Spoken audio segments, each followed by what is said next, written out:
పరమగీతాలు 5వ అధ్యాయం 9వ వచనం చదువుతున్నాను, వినండి.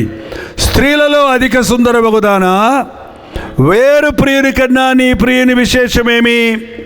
నీవు మా చేత ప్రమాణము చేయించుకొనుటకు వేరు ప్రియుని కన్నా నీ ప్రియుని విశేషమేమి? మిమ్మల్ని ఎవరైనా ఎప్పుడైనా ఎందుకంటే మీరు యేసు ప్రభువుని నమ్ముకున్నారు, ఆయనలో ప్రత్యేకత ఏంటి అని ఎవరన్నా అడిగారన్న వాళ్ళు చేయి చూపించండి. నేను ఇలా అడుగుతూనే ఉంటాను, మీ చేతులు చూస్తుంటాను. మిమ్మల్ని ఎవరు అడగలేదంటే మీలో ఏ మార్పు ఎవరు చూడలేదన్నమాట. మీరు యేసు ప్రభువుని నమ్ముకున్నాను ఎవరికి చెప్పనే లేదన్నమాట. ఏంటండి? మేము యేసు ప్రభువుని నమ్ముకున్నాం అన్నోళ్ళు చేయి చూపించండి. అమ్ముకున్నోళ్ళు కాదండి, నమ్ముకున్నోళ్ళు. ఇప్పుడు అమ్ముకునే వాళ్ళు బయలుదేరారు, అందులో పాస్టర్స్ మొదటి లైన్లో ఉన్నారు. చాలామంది సేవకులు యేసు ప్రభువుని అమ్మేసుకుంటున్నారు. చాలా బాధకరంగా ఉంది. నాకైతే భలే భయం వేస్తుంది. ప్రభు అట్లాంటి స్థితికి ఎప్పుడు దిగజారనివ్వద్దు. ప్రభునామాన్ని పెట్టుకొని వ్యాపారం చేయటం, ప్రభునామాన్ని వంక పెట్టుకొని సంపాదించుకోవటం, ప్రభునామాన్ని పెట్టుకొని పొగడ్తలు పొందటానికి ఆశపడటం అనేది చాలా భయంకరమైందండి.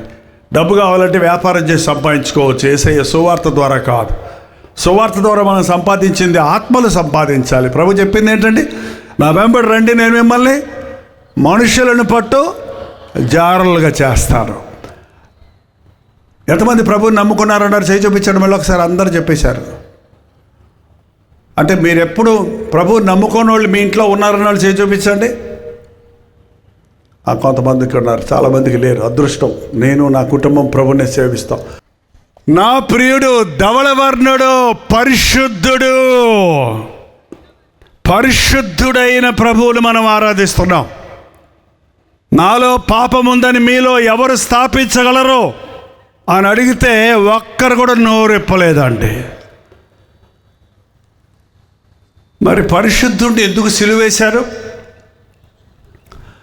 పిలాతు అనే న్యాయాధిపతి ప్రభువును పరిశీలించిన తర్వాత ఏం చెప్పాడు తెలుసండి? ఈయన యందు నాకు ఏ దోషమో కనబడలేదు. మరి ఎందుకు ఆయన్ని కొరడాలతో కొట్టారు? మరి ఎందుకు ఆయన్ని ఘోరమైన సిలువ వేశారు? నీ కోసం. యేసుక్రీస్తు నా కోసమే కలువరి సెలవులో తన ప్రాణాన్ని ఇచ్చాడు. నేను ఒక్కడే ఈ లోకంలో ఉన్నా సరే నన్ను ఒక్కడిని రక్షించడానికి యేసు ప్రభు వచ్చి సిలువలో మరణించి ఉండేవాడని నేను మనస్ఫూర్తిగా నమ్ముతున్నానండి. మీరు నమ్ముతున్నారా? మీకోసమే యేసు ప్రభు సిలువలో మరణించాడని. మన కోసం అనకండి, ఏమనాలే? నా కోసం. నా ప్రియుడు ధవళవర్ణుడు, పాపలలో చేరక ప్రత్యేకంగా ఉన్నవాడు, పైనుండి వచ్చినవాడు. నా ప్రియుడు రత్నవర్ణుడు. రత్నం అంటే ఎలాగలుగుతుందమ్మా? అయ్యో, రత్నం పేర్లు మాత్రం పెట్టుకుంటారు, రత్నం రత్నం అని. ఏ రంగండి? ఎరుపు అండి. ఏంది? ఎరుపు ఏ రంగులో ఉంటుంది? ఎర్రగా ఉంటుందంట. మీ రక్తం కొంచెం పొడిచి చూసుకోండి, ఎర్రగా ఉందో నల్లగా ఉందో. ఎరుపు ఎర్రగా ఉందంటే రక్తానికి గుర్తు. రక్తం ప్రేమకు గుర్తు. యేసు ప్రభు రక్తం చిందించిన వాడు, ప్రాణమిచ్చినంతగా మనల్ని ప్రేమించిన వాడు, తన రక్తమిచ్చి మనల్ని కొన్నవాడు, పితృ పారంపర్యమైన వ్యర్థ ప్రవర్తన నుంచి మనల్ని విడిపించినట్లుగా నిర్దోషము నిష్కలంకమైన గొర్రెపిల్ల రక్తం వల్ల మనం విమోచించబడ్డాం. నా దేవుడు పరిశుద్ధుడు, నా ప్రభువు ప్రేమ కలిగిన వాడు. 10,000 మంది పురుషులలో, స్త్రీలలో కాదు, పురుషులలో నేను ఆయన్ని గుర్తించగలను. నిజంగానే యేసు ప్రభు అంత ఆకర్షణీయుడిగా ఉన్నాడు ఆ మనుషులకి. అందరూ ఆయనలో ఉన్నటువంటి ఈ పరిశుద్ధతను, ప్రేమను, ప్రత్యేకతను, ఆయన సౌందర్యాన్ని, ఆయన తత్వాన్ని, ఆయన గొప్పతనాన్ని గుర్తిస్తే ఈ పాటికి లోకమంతా యేసు ప్రభువుని నమ్ముకొని ఉండాలి కదా. ఒకసారి యెషయా గ్రంథం 53వ అధ్యాయం చూడండి. ఉందండి యెషయా గ్రంథం మీ పుస్తకంలో, మీ బైబిల్లో? మేము తెలియజేసిన సమాచారం ఎవడు నమ్మెను? యెహోవా బాహువు ఎవనికి బయలుపరచబడను? లేత మొక్క వలెను, ఎండిన భూమిలో మలిచిన మొక్క వలెను ఆయన ఎదుట పెరిగెను. అతనికి స్వరూపమైనను సొగసైనను లేదు.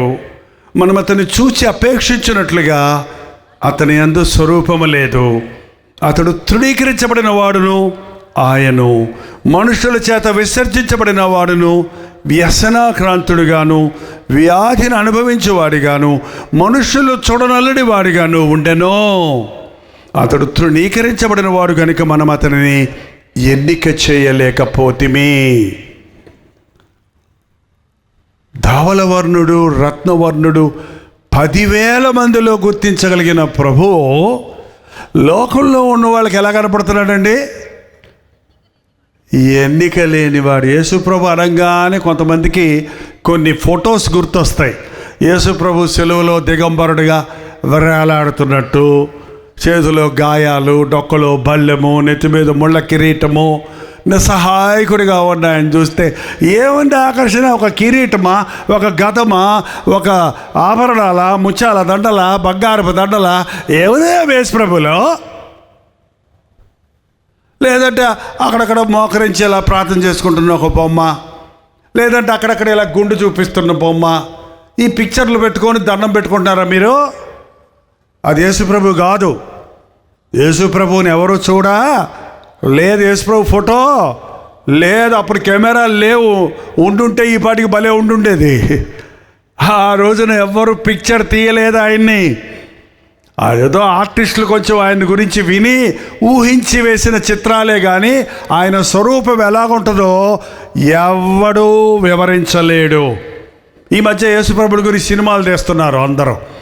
ఆ సినిమా యాక్టర్నే యేసుప్రభులా చూపించుకుంటున్నారు. ఆ సినిమా యాక్టర్లాగా ఉంటాడు అనుకుంటారు యేసుప్రభు? అబ్బే, వాళ్ళు ఎంత యాక్ట్ చేసినా, ఎన్ని దెబ్బలు కొట్టినా, అన్ని మేకప్లు చేసుకున్న యేసుప్రభులో ఉన్న వర్చస్సు, ఆ ప్రత్యేకత ఎవడు చూపించలేడండి. ఆయన ప్రత్యేకంగా ఉన్నవాడు. మనుషులకి ఎందుకు చులకడైపోయింది? ఎగతాళి చేస్తున్నారు వాళ్ళ కొంతమంది. ఏముంది యేసుప్రభులో? చూడనల్లని వారిగా ఎంచుకుంటున్నారు, వ్యసనాకాంతుడిగా ఎంచుతున్నారు, ఆయన బలహీనుడు అనుకుంటున్నారు. నిజంగా దేవుడైతే సెలువు మీద నుంచి దిగొచ్చి ఆయన సెలువు వేసే వాళ్ళందరినీ కొట్టేయచ్చు కదా, ఒక మంత్రం వేసేయచ్చు కదా. వేసేయాలంటే వేసేయచ్చండి. యేసుప్రభు సెలువులో ఉన్నప్పుడు దేవదూతల పరలోకంలో ఉత్కృష్టం వచ్చేసిందంట. వాటికి 72,000 దూతలు. ఎన్ని ఒక్క దూత తలంచుకుంటే ఒక్క రాత్రిలో కొన్ని లక్షల మందిని చంపేస్తుంది. అంత పెద్ద మన దూత అంటే చిన్న చిన్న బొమ్మలు కాదు. ఆ దూతలు ఆకాశం అంత ఎత్తుంటాయి.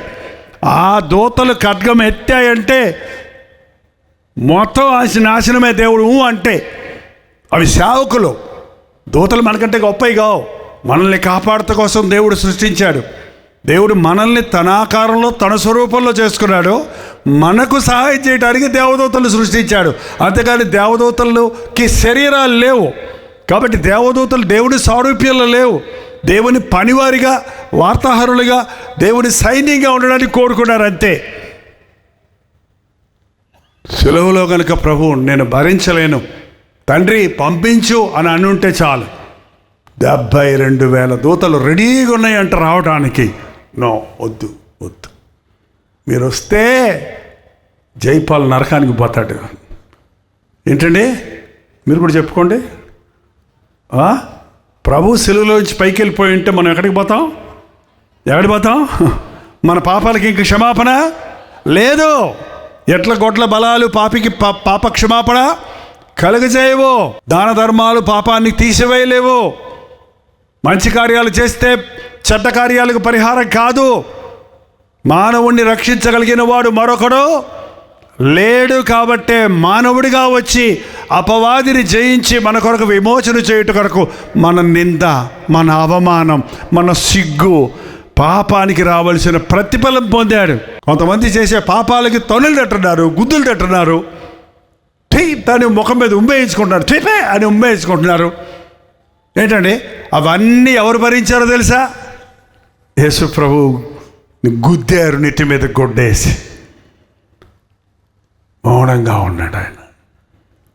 కొట్టాడు కొరడా తీసుకొని, తోలు కొరడాలకి గాజు మొక్కలు, ఇనప మొక్కలు కట్టి ఉంటాయి. 6-7 పాయలున్న తోలు కొరడా తీసుకొని ఈ మీద కొడుతుంటే రక్తం అలాగ ముక్కలు ముక్కలుగా ఊడొచ్చేసిందండి. మాంసం. నాగలితో దున్నినట్లు వారు నా వీపును దున్నిరి అన్న మాట నెరవేరింది. నీకు రావాల్సిన దెబ్బలు, నాకు రావాల్సిన దెబ్బలు, మనం పొందవలసిన నింద, మనకు రావాల్సిన అవమానం. ఆ రోజుల్లో ఒక స్త్రీ కనుక వ్యభిచారంలో పట్టబడితే ఆ స్త్రీని ఊరు వెలుపకు తీసుకొని వెళ్ళి ఉమ్మి ఊసి రాళ్ళు తీసుకొట్టి చంపేయాలి. వ్యభిచారులకు రావాల్సిన పాపాన్ని ప్రభు భరించడం కొరకే ఊరి వెలుపల దాకా తీసుకుని వెళ్ళబడి రాళ్లతో కొట్టబడి సిలువ వేయబడి మన అవమానాన్ని, నిందను భరించి మనకు పరిష్కారం చేస్తున్నాడు, ప్రాయశ్చిత్తం చేస్తున్నారు. ఇలాంటి దేవుడు మీరు ఎక్కడైనా ఉంటారో చెప్పండి? ఇలాంటి వాడు మరి ఎవరైనా ఉన్నాడా చెప్పండి? ఎవరైనా నీకు అన్నీ ఉన్నప్పుడు నీ దగ్గర ఉంటారు, నీతో పాటు సుఖం అనుభవించడానికి రెడీగా ఉంటారు, నీతో పాటు కష్టం అనుభవించేవాడు ఎవడైనా ఉన్నాడా? యేసయ్య మనల్ని ఎంత ప్రేమిస్తున్నాడో అన్నది ఆయన సిలువను ధ్యానిస్తే మనకు అర్థమవుతుందండి. నీకు రావలసిన నిందను, అవమానాన్ని, సిగ్గును, శిక్షను భరించి వదకు తేబడిన గొర్రె పిల్లవలే మౌనంగా ఉన్నారు. యేసు ప్రభువును సిలువ వేసిన స్థలం, యేసు ప్రభువును అన్యాయపు తీర్పు తీర్చిన స్థలం, ఆ తీర్పు తీర్చిన స్థలంలో ఆ యొక్క కయప ఇంటి దగ్గర ఒక పైన రంధ్రంలాగా ఉంటుంది. అందులో నుంచి తోసేస్తారట తీర్పు తీర్చిన తర్వాత. ఆ గోతులో తోసేస్తే కింద ఒక బిలంలాగా ఉంది. ఒక రాత్రంతా ప్రభువుని అక్కడ ఉంచారు ఆ తెల్లవారే వరకు. ఆ స్థలాన్ని చూస్తే నాకు ఏడుపు తట్టుకోలేకపోయాను. నా యేసయ్య నా కొరకు ఎంత అన్యాయపు తీర్పు పొందాడు, ఎలా భరించాడు, ఆయన ఎలా సహించాడు.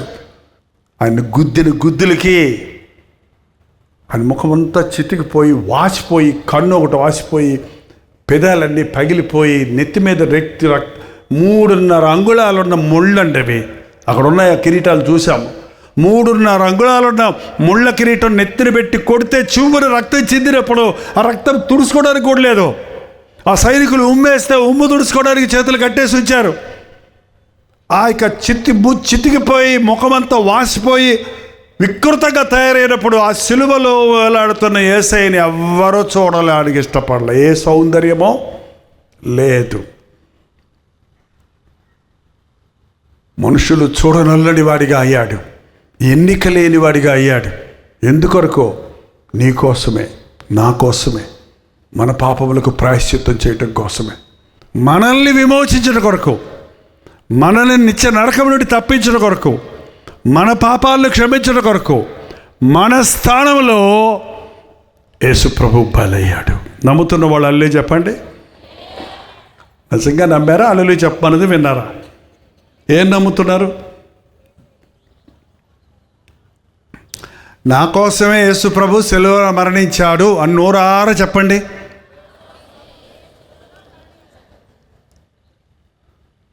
ఎవరైనా ఎందుకు యేసు ప్రభు నమ్ముకున్నారు, మీకు ఏమన్నా పాలపిండి ఇచ్చారా, గోధుమలు ఇచ్చారా, మీకు ఏమన్నా డబ్బులు ఇచ్చారా అని అడిగితే ఏం చెప్తారు?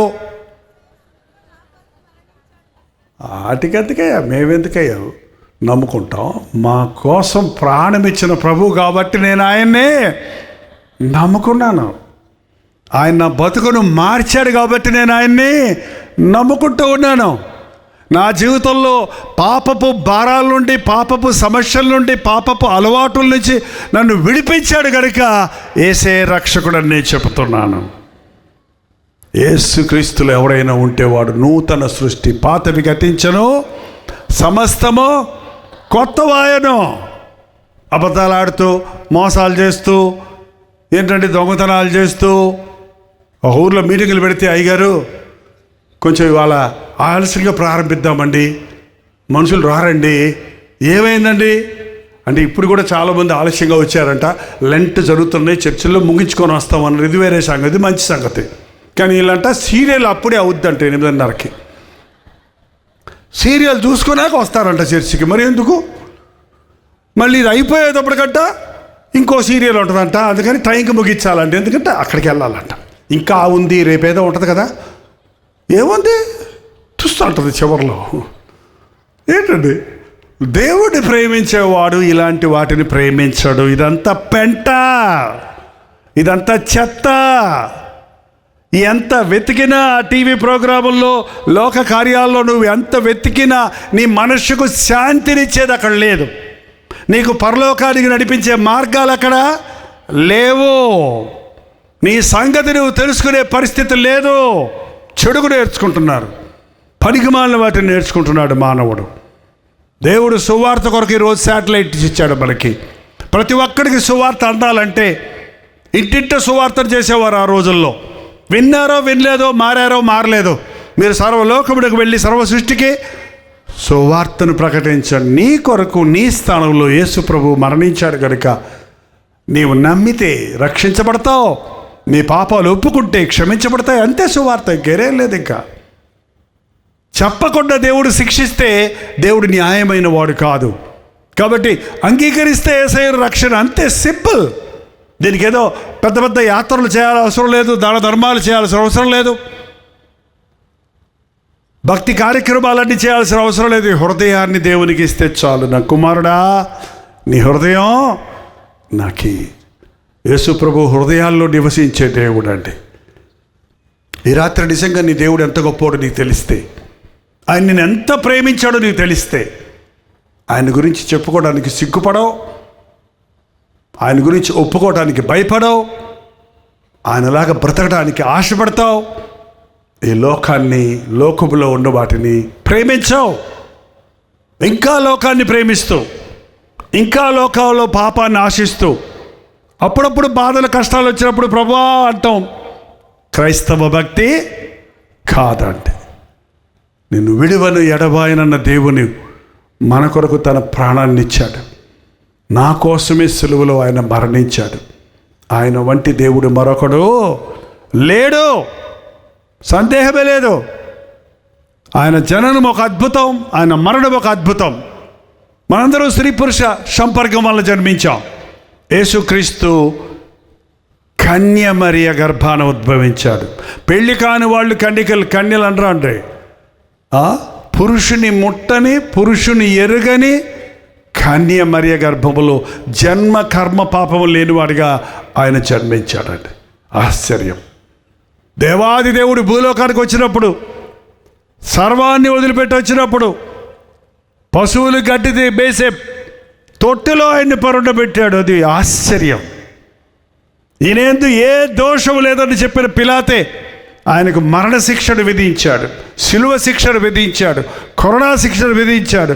ఘోరాతి ఘోరంగా ఆయన్ని హింసించారు, నిందించారు, అవమానించారు. నేరస్తులకు శిక్ష పడద్దండి. నేరం లేదు ఒప్పుకొని మళ్ళీ ఎందుకు శిక్ష వేశాడు? అదే ఆయన మరణంలో ఉన్న ప్రత్యేకత. ఈరోజు యెరూషలేము వెళ్తే ఖాళీ సమాధి ఉందండి. అక్కడ ఏ సమాధిలో వెళ్ళి తవ్వు చూసినా ఎండిపోయిన ఎముకలు ఉంటాయి, కనీసం మట్టికి మట్టి అయిన శరీరాలు ఉంటాయి. కానీ యేసయ్య సమాధి ఖాళీగా ఉంది.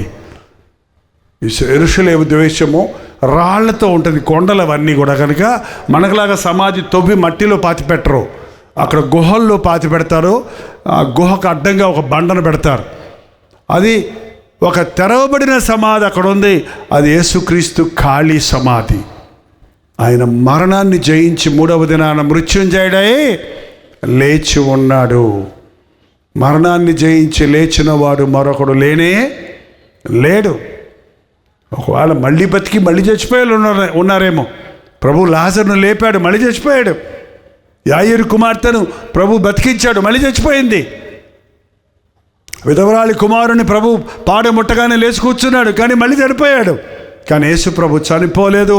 ఆయన 500 మంది భక్తులు చూస్తుండగా 40 దినములు ఆయన అనేకులకు కనబరుచుకొని, అనేకులు చూస్తుండగా ఆకాశానికి ఆరోహణమయ్యాడు. ఇంకా తేరు చూస్తుంటే ఏ రీతిగా మీ వద్ద నుండి ఈయన ఎత్తబడ్డాడో ఆ రీతిగానే తిరిగి వస్తాడు. నేను వస్తాను అని చెప్పిన ప్రభు రాబోతూ ఉన్నాడండి. త్వరలో రాబోతూ ఉన్నాడు. ఈ రాత్రి నా ప్రియుడు ధవలవర్ణుడు, రత్నవర్ణుడు, 10,000 మంది పురుషులుడైన ఆయన్ని గుర్తించగలను. ఆయన అతి మనోహరుడు, ఆయన అతి సుందరుడు, ఆయన పరలోక రాజ్యానికి అధికారి. నన్ను ఆయన రాజ్య వారసుడిగా చేసుకుంటాడు అని నమ్మిన వాళ్ళు దయచేసి మోకరించగలిగితే మోకరించండి, లేకపోతే మీరు నిలవబడండి. కుర్చీల్లో కూర్చొని ప్రార్థన చేయటం వల్ల ప్రార్థన రాదు. మోకరించగలిగితే the best way, you can kneel down. If not, కుదరకపోతే నిలబడి ప్రార్థన చేద్దాం. ఎవరు ప్రార్థన సమయంలో వెళ్ళిపోవద్దండి. ఈ రోజున మీ ఇంట్లో ఉన్న కరువును తీసేయాలని, మీలో ఉన్న ద్విమనస్సును తీసివేయాలని, మీకు సంపూర్ణమైన రక్షణ అనుభవం కలుగజేయాలని పరిశుద్ధాత్ముడు మన మధ్యలో ఉన్నాడు. నిజమే, మీలో కొందరు ఇబ్బందులు పాలవుతున్నారు, అనారోగ్యాలు పాలవుతున్నారు, అసమాధానానికి గురవుతున్నారు, రకరకాల సమస్యలు లోకంలో మిమ్మల్ని చుట్టుముడుతున్నాయి. కారణం మీరు మిమ్మల్ని విడిపించగలిగిన ప్రభువును నమ్మలేదు కాబట్టి మీకు ఇంకా విడుదల దొరకలేదు. ఈ రాత్రి నువ్వు నమ్మితే అద్భుతం చూస్తావు. వైద్యులు ఒకవేళ నీ రోగానికి నివారణ లేదని చెప్పారేమో, ఈ రాత్రి నమ్మితే స్వస్థత చూస్తావు. నీ రక్షణ సంపూర్ణంగా లేదేమో, ఈ రాత్రి నీ హృదయాన్ని ఆయనకి అప్పగిస్తే అద్భుతమైనటువంటి మార్పును నీ జీవితంలో చూస్తావు. దేవా, నా జీవితాన్ని నీకు ఇస్తున్నానయ్యా. అలా వారు మీ కుర్చీ ఎత్తి ఉంచండి. మరి ఏదన్నా సమస్యతో మీరు పీడించబడుతుంటే, నేను ప్రార్థిస్తున్నప్పుడు మీ సమస్యను దేవుడితో చెప్పండి. మీరు అక్కడ, నేను ఇక్కడ ప్రార్థిస్తుంటే ఇద్దరు ముగ్గురు ఏకీభవించి భూమి మీద ఏది బంధిస్తారో అది బంధించబడుతుంది, ఏది విడిపిస్తారో అది విడిపించబడుతుంది అని చెప్పిన ప్రభు ఒక అద్భుతాన్ని మనకి రాత్రి చేయాలని ఆశిస్తున్నాడు. పరిశుద్ధుడా, ప్రేమగల్ల తండ్రి, ఒక్కసారి మమ్మల్ని చూడయ్యా. ఈ నందిగామలో నీ నామంలో కూడి వచ్చిన నీ బిడ్డలను చూడయ్యా. పలు ప్రాంతాల నుండి తరలి వచ్చిన విశ్వాసులను చూడయ్యా. వారి కొరతలు తీర్చయ్యా, వారి సమస్యలు తీర్చయ్యా, వారి అస్థిరతను చూచి స్థిరపరిచయ్యా, మా విశ్వాసాన్ని బలపరిచయ్యా. అపవాదికి మాలో సంతు లేకుండా, వాడికి మా మీద అధికారం లేకుండా, నాజరేయుడైన యేసుక్రీస్తు నామములో సాతాను సంబంధమైన అపవాది క్రియలకు లోనైన ప్రతి ఒక్కరిని విడుదల చేయించున్నాము తండ్రి. అవి దురభ్యాసాలైనా, అవి మానసిక ఆందోళనలైనా, అవి ఆర్థిక ఇబ్బందులైనా, అది శరీర రోగములైనా, మరణాన్ని జయించి మృత్యుంజయుడైన నాజరేయుడైన యేసుక్రీస్తు నామములో విడుదల చేయించున్నాము. నా యేసయ్యను దర్శించాడు, నా సమస్యను తీర్చాడు, నా హృదయాన్ని మార్చాడు, నా హృదయంలో పరిశుద్ధాత్మ కార్యము జరిగిందన్న సాక్ష్యాలతో మేము నిలబడుటకు సహాయం చేయము. మనుషులకు అసాధ్యము కానీ సమస్తము సాధ్యమన్నావు కదా. గర్భఫలాలు లేవని కుమిలిపోతున్న కుటుంబాలను దర్శించును ఆయన. 10 సంవత్సరాలైనా, 13 సంవత్సరాలైనా, 15 సంవత్సరాలైనా, 25 సంవత్సరాలు కనిపెట్టిన అబ్రహాము శారాల గర్భం తెరిచిన దేవుడు కదా. నిండు వృద్ధాప్యంలో జకరయ్య ఎలిజబెతులకు గర్భఫలాన్ని ఇచ్చిన దేవుడవు కదా. నీ అద్భుత కార్యాలు ఆశించిన ప్రతి వారి కుటుంబంలో జరగనివ్వను ఆయన. ఈ వ్యాధి నివారణ కాదు, ఏ రోగానికి మందే లేదు అని డాక్టర్లు బెదిరింపులకు లొంగిపోయి వేదనతో మరణమే గతనుకున్న వారిని ఆ రోజున ఆయన నానా విధములైన రోగులను స్వస్థపరిచిన ఆ నజరేయుడైన యేసుక్రీస్తు నామములో ప్రతి రోగమును ఈ రాత్రి స్వస్థపరుచున్నాము తండ్రి. మళ్ళీ వైద్యులే ఆశ్చర్యపడినట్లుగా స్కానింగ్ రిపోర్ట్స్ను మార్చగలిగిన దేవుడిగా నీవు ఉన్నావు. మా యొక్క బ్లడ్ రిపోర్ట్స్ను మార్చగలిగిన దేవుడిగా ఉన్నావు. నమ్మట నీ వల్ల అయితే నమ్మవానికి సమస్తము సాధ్యమన్నావు. నీవు పొందిన దెబ్బల ద్వారా ఉన్న స్వస్థతను మాకు దయచేయము. శరీరంలో ఏ భాగాలలో ఎవరెవరికి ఎటువంటి బలహీనతలు ఉండవో ప్రతి వ్యాధిని ఈ రాత్రి నజరేయుడైన యేసుక్రీస్తు నామములో స్వస్థపరుచున్నాము తండ్రి. అది బీపీ, షుగర్ వంటివైనా, థైరాయిడ్స్ అయినా, అది గర్భంలో ఉన్న ఫైబ్రాయిడ్స్ అయినా, అది కిడ్నీ ప్రాబ్లం అయినా, లివర్ ప్రాబ్లం అయినా, లంగ్ ప్రాబ్లం అయినా, నరాల బలహీనత అయినా, ఎముకల బలహీనత అయినా, అన్నిటి కొరకు, మా వ్యాధులన్నిటి కొరకు నీవు నీ రక్తాన్ని చిందించున్నావు కనుక నాయన ప్రతి రోగమును స్వస్థపరచడానికి నీవు మాకు అధికారం ఇచ్చున్నావు కదా. నీ శిష్యులను పిలిచి నానా విధములైన రోగములను స్వస్థపరచుకు, దెయ్యములు వెళ్ళగొట్టుటకు అధికారం ఇచ్చున్నావు. నీవిచ్చిన అధికారమును బట్టి, నజరేయుడైన యేసుక్రీస్తు నామములో ఉన్న శక్తిని బట్టి ప్రతి బంధకము నుండి, ప్రతి దురాత్మ నుండి, ప్రతి అపవిత్రాత్మ నుండి, ప్రతి అనారోగ్యము నుండి నీ బిడ్డలను విడుదల చేయించున్నాము తండ్రి, విడుదల చేయించున్నాము నాయన. నమ్ముచున్నాము నాయన, అపనమ్మకం లేకుండా సహాయం చేయము. యేసుక్రీస్తు నామములో అడుగుచున్నాము తండ్రి. మన తండ్రి అయిన దేవుని యొక్క ప్రేమయు, కుమారుడైన క్రీస్తు యొక్క కృపయు, ఆదరణకర్త అయిన పరిశుద్ధాత్మ యొక్క సహవాసమును కూడి వచ్చి ఆయన సన్నిధిలో ఆయన మాట యందు విశ్వాసముంచిన మనందరికీ ఇప్పుడును సదాకాలమును తోడై ఉండను గాక. ఆమేన్, ఆమేన్, ఆమేన్.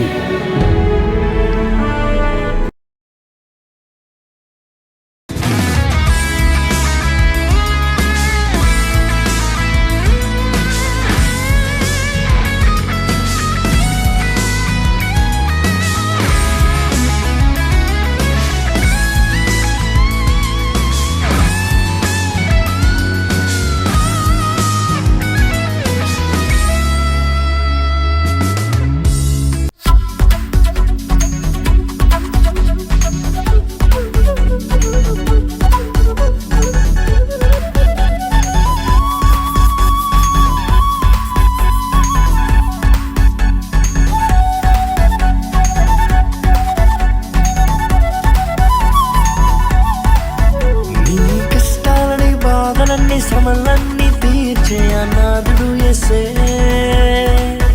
నీ కష్టాలని బాధలన్నీ శ్రమలన్నీ తీర్చే అనాథుడు యేసే. ఆది నుండి ఉన్నవాడు ఆ దేవుడు, అద్భుతాలు చేసేవాడు నా యేసుడు. ఆది నుండి ఉన్నవాడు ఆ దేవుడు, అద్భుతాలు చేసేవాడు నా యేసుడు.